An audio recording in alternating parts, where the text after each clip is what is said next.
good at everything, Scott. Thank you very, very much, Scott Baird, Mayor, who I know will be at the evening service, and the Boy Scouts, and the firefighters, and the police, and all the people who make this day special.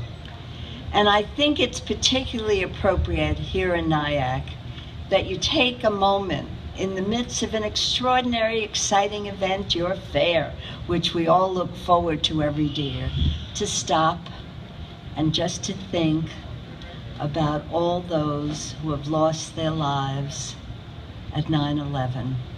I'll never forget it. I was in the Capitol, and we were sitting around a table, about 15 of us, talking about all the issues that we should be talking about.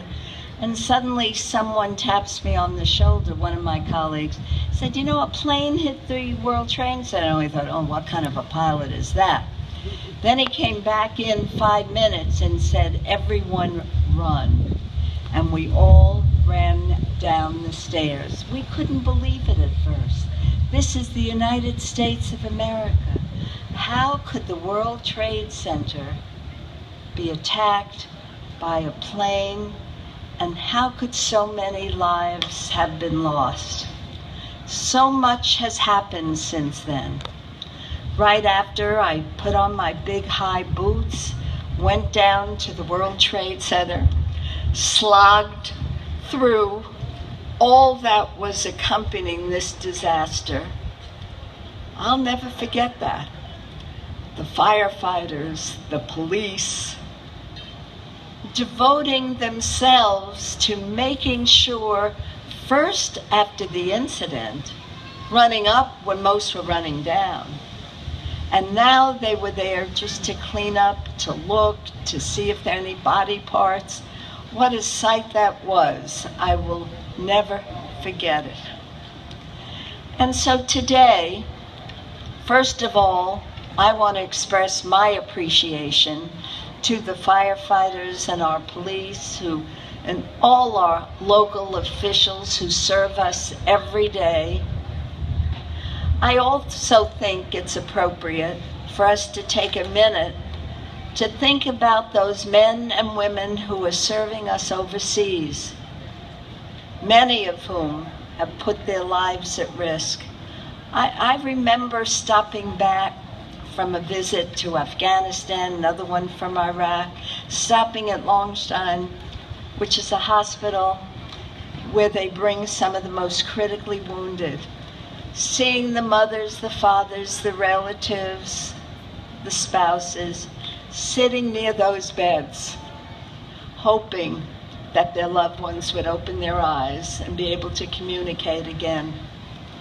So it's important today, not only that we remember those who lost their lives at 9/11, but remember those who are fighting for us to protect our freedoms, those who are losing their lives every day to protect our freedoms, and to be grateful that we live in this great country today where we can raise our families, where we don't have our lives threatened every single moment, whether it's in Syria or Afghanistan or so many other trouble spots in the world.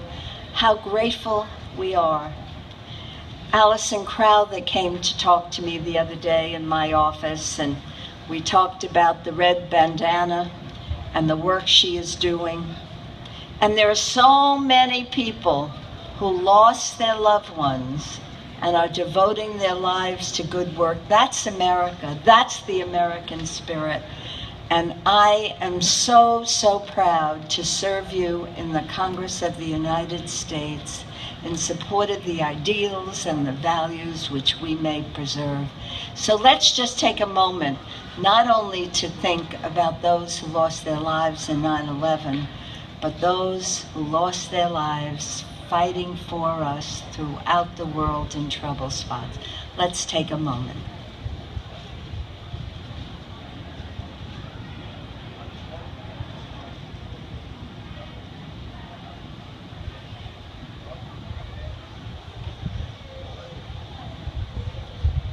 Have a beautiful day. Aren't we so proud to be American, live here in this beautiful community? God bless America, and God bless all of you.